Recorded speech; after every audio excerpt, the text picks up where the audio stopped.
Hello, good morning students. Class 5th A3 SST. Students, as you know very well, in SST we are describing chapter number 5th, Natural Regions of the World. In this chapter we have discussed about equatorial rainforests, temperate grasslands, hot deserts and tundras. These regions we have already discussed, and last videos we have discuss about the equatorial rain forest के बारे में हम discuss कर चुके थे, और ये torrid zone, temperate zone, frigid zone, ये लास्ट की वीडियोज में हम डिस्कस कर चुके थे, और इसके प्रीवियस चैप्टर के बारे में डिस्कशन किया गया था. And today we will discuss about vegetation.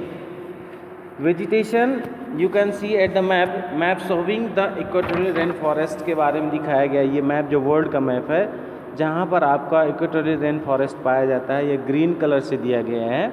You can C easily, you can सी जो अमेजन बेसिन है वहाँ पर आपका ये इक्वेटोरियल रेन फॉरेस्ट है, और सेंट्रल अफ्रीका की कोस्टल साइड में, जो कोस्टल साइड है वहाँ पर आपको मिलेगा. और इसके बाद साउथ एशिया के कुछ जो कंट्रीज़ हैं वहाँ पर आपको इक्वेटोरियल रेन फॉरेस्ट ज़्यादा मात्रा में मिलता है. अब आते हैं वेजिटेशन पर. तो वेजिटेशन में है the trees in equatorial rain forest shed their leaves at different times of the year and the forest appears to be green all years long. We can see that the जो equatorial rain forest हैं, ये इसके जो trees होते हैं अलग साल के अलग अलग समय में अपनी पत्तियों को गिरा देते हैं. इट मीन्स एक साथ नहीं गिराते हैं, थोड़ा थोड़ा करके अलग अलग टाइम में गिराते रहते हैं. इस वजह से ये जो ट्रीज होते हैं पूरे साल हमको हरे भरे दिखते रहते हैं. ये फॉरेस्ट हमको हरे भरे दिखते रहते हैं, इसीलिए हम इनको एवरग्रीन फॉरेस्ट भी कहते हैं. एवरग्रीन मतलब हमेशा हरे रहते हैं. These forest have tall trees with broad leaves and thick trunks. इस रीजन्स में इट मीन्स ये जो पेड़ ट्रीज होते हैं वो बड़े होते हैं, और जो इनका ट्रंक होता है वो मोटा होता है. Equatorial rain forest have 4 layers of the vegetation. इसमें वेजिटेशन की 4 लेयर्स पाई जाती हैं. The emergent layer is the top layer with lowering trees. Top layer कही जाती है ये. इसके जो ट्रीज होते हैं वो लॉवरिंग होते हैं. Many birds make their homes here. बहुत सी चिड़ियों जो बर्ड्स होती हैं वो अपना घर बनाती हैं यहाँ पर. The second layer canopy. इसकी जो सेकेंड लेयर होती है वो कैनोपी होती है. Forms a roof over the two remaining layers. It is a match of leaves and branches. The thick layer of leaves prevent the sunlight from filtering through the ground. और इसकी जो thick layer होती है, पत्तियों से घनी पत्तियां होती हैं इसमें, इसकी वजह से जो सनलाइट होती है वो ग्राउंड तक कम जा पाती है. The under story is third layer consisting of trunk of the canopy trees. Small trees, forms and creepers grow here. The lowest layer is the forest floor, which is covered with the fallen leaves and fruits. Most plants that grow here have very large leaves. This helps them to take in the limited amount of sunlight available to them. Insects, snakes and frogs live here.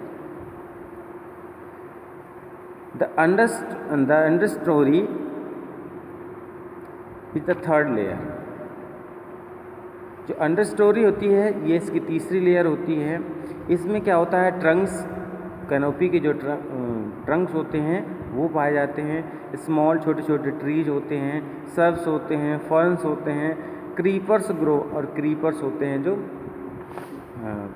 Bell जिसको कहते हैं, जो पेड़ों के माध्यम से चढ़ती चले, क्रीपर्स भी पाए जाते हैं. लोवेस्ट लेयर जो फॉरेस्ट फ्लोर, जो इसकी सबसे निचली लेयर होती है उसको फॉरेस्ट फ्लोर कहते हैं, जो हमेशा पत्तियों और फलों से ढकी रहती है. इसके जो ज़्यादातर जो प्लांट्स होते हैं इनकी पत्तियां बड़ी होती हैं, जिसकी वजह से लिमिटेड पत्तियां बड़ी होने की वजह से जो सनलाइट होती है वो लिमिटेड ही पहुंच पाती है. इंसेक्ट यहाँ पर पाए जाते हैं जंगलों में, स्नेक्स पाए जाते हैं, फ्रॉक्स, ये जो एनिमल्स हैं यहाँ पर पाए जाते हैं। The equatorial rain forest are famous for the hardwood trees such as the mahogany, ebony and rosewood. Cinchona trees and rubber are also found here. यहाँ पर इक्वेटोरियल रेन फॉरेस्ट में जो फेमस ट्रीज हैं वो यहाँ की जो लकड़ियाँ होती है वो hardwood trees, famous for hardwood trees के लिए फेमस हैं, जैसे महोगनी, बोनी, रोजवुड, सिंकोना और रबर के पेड़ भी यहाँ पर पाए जाते हैं। इसके बाद आते हैं wild life. Varieties of insect, spiders, reptiles, amphibians, arboreal species, birds and other animals are found in the equatorial rainforest. Equatorial rain forest में आपके इंसेक्ट पाए जाते हैं, स्पाइडर है, रेप्टाइल्स हैं, एम्फीबियंस हैं, इंसेक्ट कीड़े मकोड़े, स्पाइडर मकड़ी, रेप्टाइल्स सरीसृप के, जो एम्फीबियंस जो दोनों जगह रह सकते हैं, पानी में भी और ज़मीन में भी। arboreal species, birds and other animals are found in equatorial rainforest. Some of the animals found here are squirrel, कुछ एनिमल्स भी पाए जाते हैं उनमें से, जैसे आपका स्क्वायरल हो गया, मंकी हो गया, स्लॉथ्स हैं, औरंगटन्स हैं, जगुआर्स है, गोरिल्ला है, chimpanzee, bonobos, sun bears, anacondas, pythons, boa constrictors and toucans, aracaris and macaws. These are the popular animals which are found equatorial rainforest. You can see at the pictures. Pictures में भी आप देख सकते हैं rubber का plant बना हुआ है, एक सिंकोना प्लांट है, जगौर एनिमल्स है और एक आपका प्रोबोसिस मंकी है। And after it we will discuss in our next video.